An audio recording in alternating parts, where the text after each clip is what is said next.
Bear man? There ain't no bear man. That's a folk tale, a metaphor for man's anxiety over his place in nature.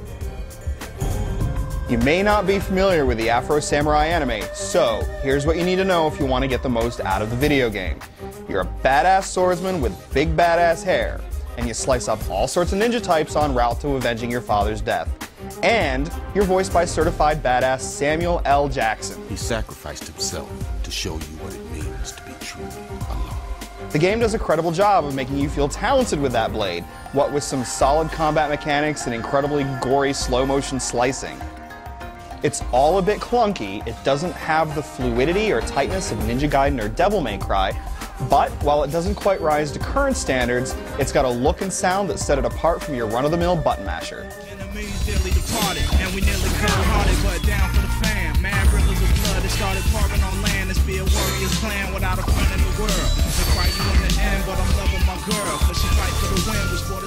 So, you possess the number 2 headband, and you've set out to destroy the number 1.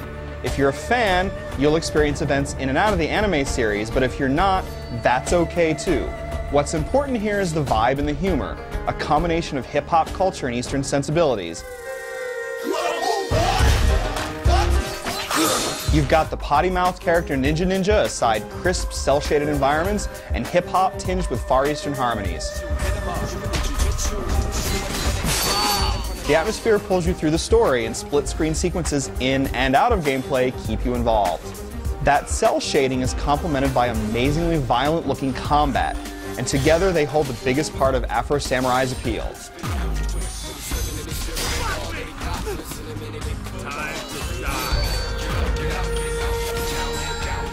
The scene may be awash with sumptuous colors and soft lighting, but you'll be shedding so much blood the floor will be slick with it.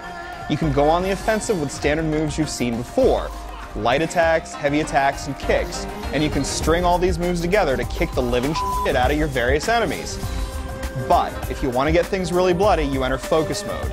Time slows down, you aim for the body parts that offend you most, and you slice through them like a hot knife through butter.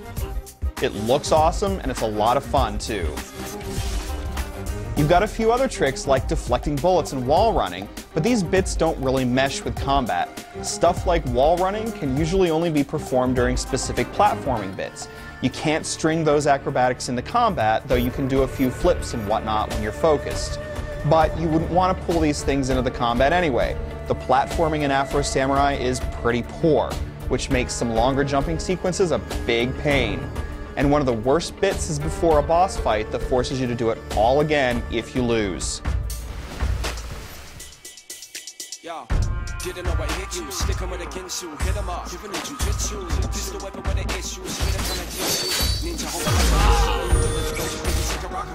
This puts a huge burden on the combat since it has to carry all the weight. When the levels keep you moving along, the action is up to the task, almost brilliantly so, particularly in a few set-piece fights like an awesome free-fall battle.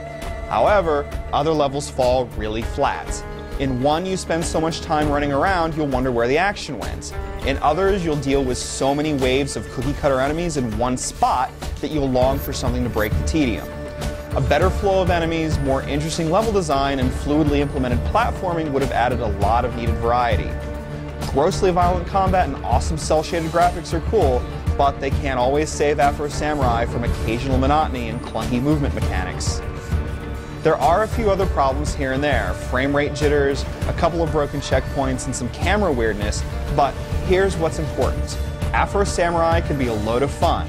It's not the next action classic, but you can slice bare-breasted ninjas in half and watch the upper half of their corpses drag themselves along by the arms until they collapse. That's worth the price of admission right there.